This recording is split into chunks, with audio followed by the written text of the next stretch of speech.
This story, titled, "My Wife Has Started Dressing Up and Going Out More, but She Gets Defensive When I Ask Who She's Meeting." I never thought I'd be the kind of husband to doubt my wife.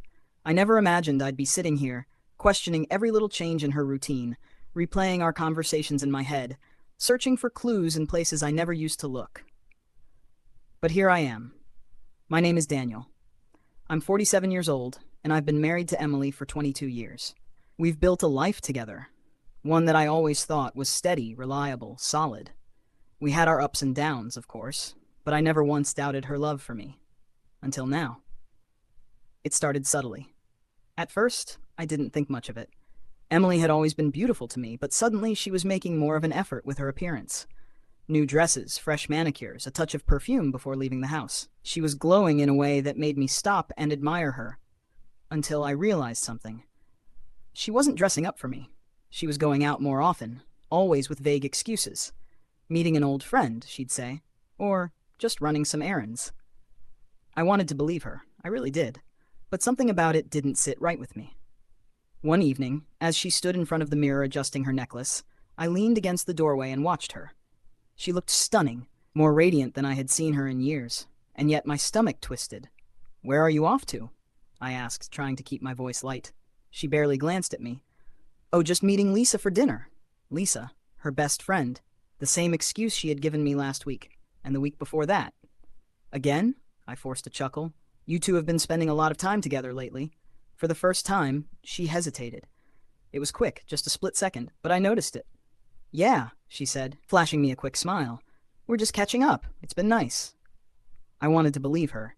I told myself I was being paranoid, that I was just imagining things. But then she did something that made my blood run cold. She grabbed her phone off the dresser and turned the screen away from me before sliding it into her purse. It was small, a tiny gesture, but it felt like a wall being built between us. That night I barely slept. My mind wouldn't let me. Every time I closed my eyes, I saw her, laughing with someone else, sharing secrets that weren't mine to hear. The next morning, I decided to test the waters. "How was dinner?" I asked casually over breakfast. Emily barely looked up from her coffee. "Good. Lisa and I had a great time." I waited for more. A story, a detail, something to make it feel real. But she just took another sip and changed the subject. And that's when I knew. Something was wrong. Days passed, and the distance between us grew. She was always busy, always leaving the house for something. I started noticing little things. How she'd turn her phone face down when she set it on the table, how she'd step into another room to take certain calls. I told myself I was overthinking, that this was my wife, the woman I had built my life with. She wouldn't betray me. But the doubt had already sunk in. One night, I finally asked her directly. "Emily," I said as she slipped on her heels, "are you really meeting Lisa?" She froze for just a fraction of a second. If I hadn't been watching her so closely, I might have missed it. Her eyes met mine in the mirror, guarded now. "What do you mean?" I swallowed hard. "It just feels like you're different lately. You're dressing up more, going out more, and when I ask about it, you don't really tell me much." Her jaw tightened. "So now I have to report every little thing I do to you?" "That's not what I'm saying." "Then what are you saying, Daniel?" I hesitated. I wasn't trying to accuse her. I just wanted the truth. But the way she was looking at me, it wasn't the way a wife should look at her husband. It was defensive, angry, guilty.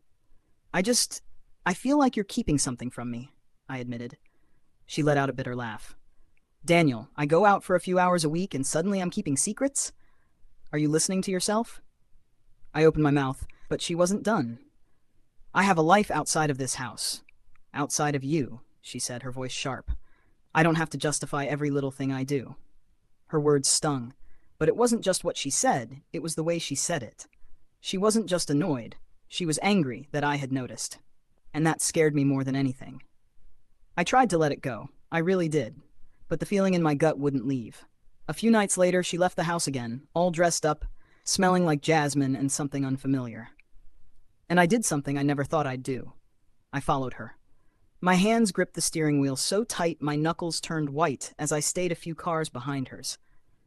My heart was hammering in my chest. What am I doing? This wasn't me. I wasn't the kind of man who spied on his wife. But I had to know. She drove to a restaurant, not the one she and Lisa usually went to, but a place on the other side of town. A place where nobody would recognize her. And that's when I saw him. A man waiting by the entrance. He was well dressed, with an easy confidence about him, and when Emily walked up to him, his face lit up, and so did hers. I felt something inside me crack as I watched them, the way she smiled at him, the way he placed his hand on her back as they walked inside together. I couldn't move. I couldn't breathe. I had my answer, and now I had to decide what to do with it. I sat in my car, frozen, my hands gripping the wheel so tightly that my knuckles turned white. My heart pounded in my chest as I watched them walk inside the restaurant together. Emily and this man. I wanted to look away. I wanted to believe there was another explanation. Maybe he was just a coworker. Maybe he was an old friend she hadn't mentioned. Maybe. But no. Deep down knew. She never smiled at me like that anymore. The weight of the moment pressed down on me like an avalanche. My wife, my Emily, was here with another man, looking at him the way she used to look at me. It felt like my heart had been ripped out of my chest. I didn't know how long I sat there. A part of me wanted to storm inside, demand answers, make a scene. Another part of me wanted to drive away and pretend I had never seen any of this. But I couldn't just ignore it.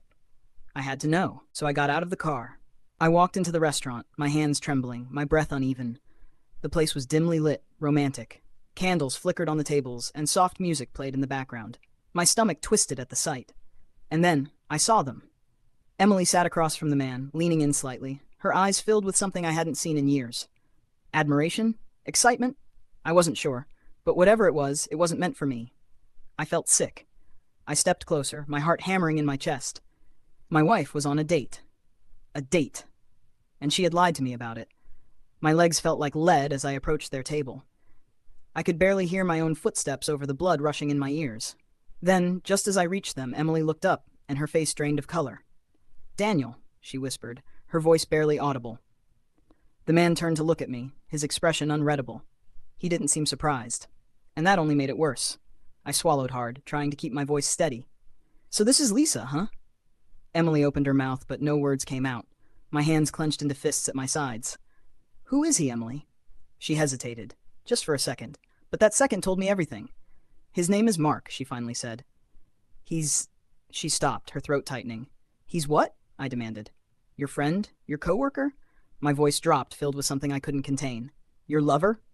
She flinched at the word, and that was enough. I let out a shaky breath. "How long?"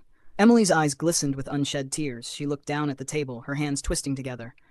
6 months, she whispered. I felt the world shift beneath me. 6 months. 6 months of lies, of deception, of coming home to me, kissing me, sharing a bed with me, while she had been giving her heart to someone else. I couldn't breathe. The next few moments passed in a blur. The restaurant faded away, the voices of other diners becoming distant echoes. All I could hear was the sound of my own heartbeat, pounding in my ears. I turned to Mark, who had been silent this whole time. He didn't look ashamed. If anything, he looked— "You knew she was married," I said, my voice cold. His expression didn't change. "I did." That was it. That was all he had to say. No apology, no remorse, just a simple confirmation of the betrayal. I turned back to Emily, my wife, the woman I had loved for over 2 decades. "Why?" My voice cracked. "Why, Emily?" Tears spilled down her cheeks. "I don't know," she whispered. "I didn't plan for this to happen. I never wanted to hurt you." "But you did," I shot back, my voice sharp. "Every time you walked out that door, every time you lied to my face, every moment you chose him over me." She broke down sobbing, but I didn't reach for her. I couldn't. Something inside me had shattered beyond repair. I turned and walked away. The drive home was a blur. I barely remembered pulling into the driveway, barely registered the familiar scent of our home as I stepped inside. But it didn't feel like home anymore. Nothing did. I sat on the couch, staring at the floor, waiting. I knew she'd come home eventually. She'd have to. And when she did, I needed to be ready. Hours passed. Then finally, the front door opened. Emily stepped inside, looking like a ghost of herself. Her mascara was smudged, her shoulders slumped. She closed the door behind her but didn't move any closer. "Daniel," she began, her voice barely above a whisper. I held up a hand. "Don't." Silence. "I just need to know one thing," I said, my voice hollow. "Do you love him?" Her breath hitched. She looked away. And that was my answer. A numbness settled over me. I had spent months feeling anxious, suspicious, angry. But now I just felt empty. "I can't do this," I said. "I won't." Tears streamed down her face. "Please, Daniel, don't say that. I made a mistake. No," I cut in, my voice firm. A mistake is something you regret immediately. This was a choice. Over and over again, you chose him. She sobbed, but I couldn't bring myself to comfort her. I deserve better than this, I said quietly.